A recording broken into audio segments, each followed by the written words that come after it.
एक ज्योतिषी का दिन। पूरी कहानी का सारांश काल्पनिक शहर मालगुडी के एक व्यस्त बाजार में एक ज्योतिषी हर शाम अपनी छोटी सी दुकान लगाता है।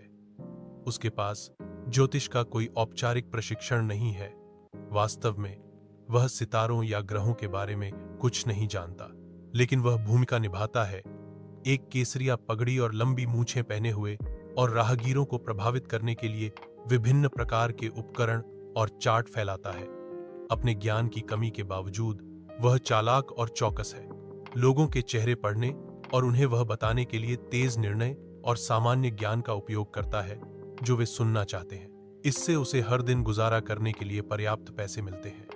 एक शाम जब वह बंद करने और घर जाने वाला होता है तो एक अजनबी आता है और उसे अपनी ज्योतिषीय कौशल साबित करने की चुनौती देता है। आदमी जोर देकर कहता है कि ज्योतिषी उसे उसके जीवन के बारे में कुछ सच बताए। वह यह भी पेशकश करता है कि अगर ज्योतिषी उसके अतीत के बारे में एक विशिष्ट प्रश्न का उत्तर दे सकता है तो वह 1 रुपया देगा। ज्योतिषी अब बेचैन स्थिति से बचने की कोशिश करता है, लेकिन अजनबी जोर देता है और यहां तक कि एक चेरोट जलाता है जिससे टिमटिमाती रोशनी में उसका चेहरा उजागर होता है। उस पल ज्योतिषी चौंक जाता है और डर जाता है। हालांकि वह इसे छुपाता है, वह उस आदमी को पहचानता है, हालांकि वह आदमी उसे नहीं पहचानता।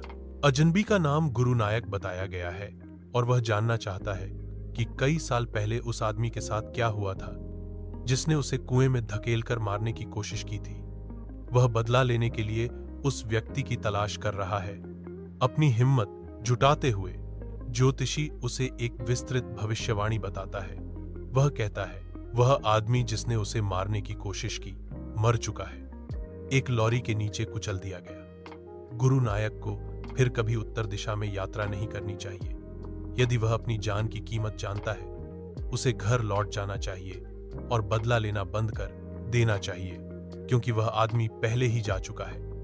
गुरु नायक ज्योतिषी के शब्दों से प्रभावित और आश्वस्त है। वह ज्योतिषी को पैसे देता है और चला जाता है, इस बात से संतुष्ट है कि उसका दुश्मन मर गया है। आदमी के अंधेरे में गायब हो जाने के बाद ज्योतिषी राहत की सांस लेता है और घर जाता है।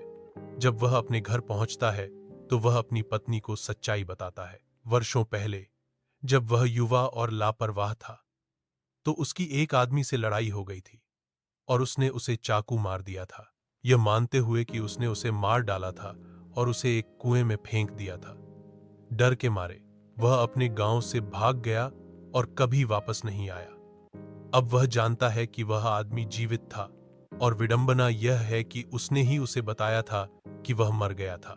वह अपने जीवन को बचाने के लिए सितारों का धन्यवाद करता है और कहता है, मैंने सोचा था कि मैंने उसे मार डाला है, लेकिन वह जीवित है और मुझे अब डरने की जरूरत नहीं है।